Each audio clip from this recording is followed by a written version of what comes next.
නාගලෝකෙන් සර්වඥ ධාතුන් 14 නමක් කැලණියට වැඩම කර ඇති බව කැලණි රජමහා විහාරාධිපති මහාචාර්ය පූජ්‍ය කොල්ලුපිටියේ මහින්ද සංඝරක්කිත හිමියන් පවසනවා.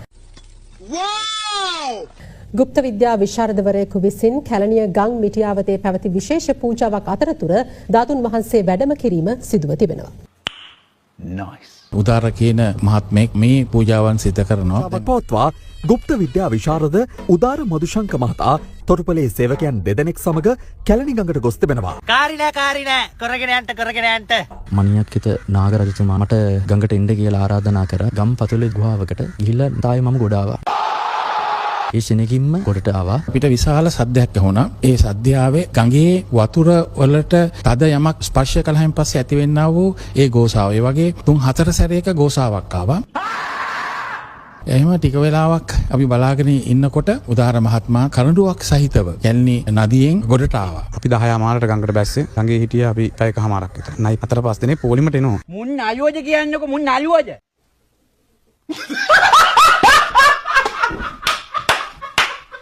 ඒවා අතර අනුසන්ධියක් තියෙනවා කියලා මට හිතෙනවා. 2020 වර්ෂයේ එනකොට අපිට හොඳ නායකත්වයක් ලැබිලා හොඳ දේශයක් ගොඩනගන්නට අවකාශය සැලසෙනවා කියන පණිවිඩයත් ඒ සමගම අපිට ලැබුණා.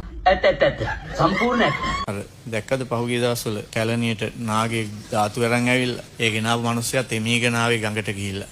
ගඟ දෙබෑ වෙලා නාගෙක් ඇවිල්ලා ඊට පස්සේ මූ ඒ ණයාව අල්ලලා මොකද කරන්නේ කොකාකෝලා බෝතලයකට දාලා.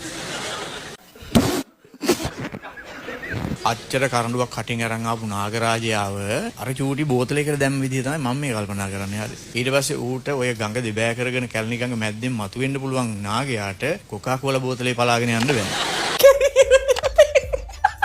ඒ ගෙනත් දුන්න ධාතු කරඬුව තියෙනවනේ ඒකේ. ඒකේ යටපැත්තේ තියෙනවනේ යකෝ. ඒක ගෙනලා තියෙන නාගලෝකෙන් හරි මේඩ් ඉන් චයිනා කියලා ගහලා. නාගලෝකෙත් ගොඩක් බඩු හදන්නේ දැන් චීනේ. හැබැයි ඉතින් මිනිස්සු ගිහිල්ලා වැඳලා එනවා. සුන්දරනේ ඇඳිල්ලනේ. පෙන්වෙන්නේ නැද්ද නාගය? පෙන්ලකෝ සුබ පණිවිඩයක් අරගෙන තියෙන කිව්වා. සමහර අය ගියා නාගයා බලන්න. යනකොට පොහොට්ටුව දීලා කියනවා සුබ ලකුණ ඈ. රටගෙන මලක් පූජා කරන්නේ පූජා රටගෙන ඈ. මේ නෙළුම මල අරන් ගිහලා පූජාව දරුවෝ වෙන රටගෙන තමයි දරුවෝ යනවා දෙතන. මලක් පූජා. රටගෙන නැත්නම් ඔය ඔව්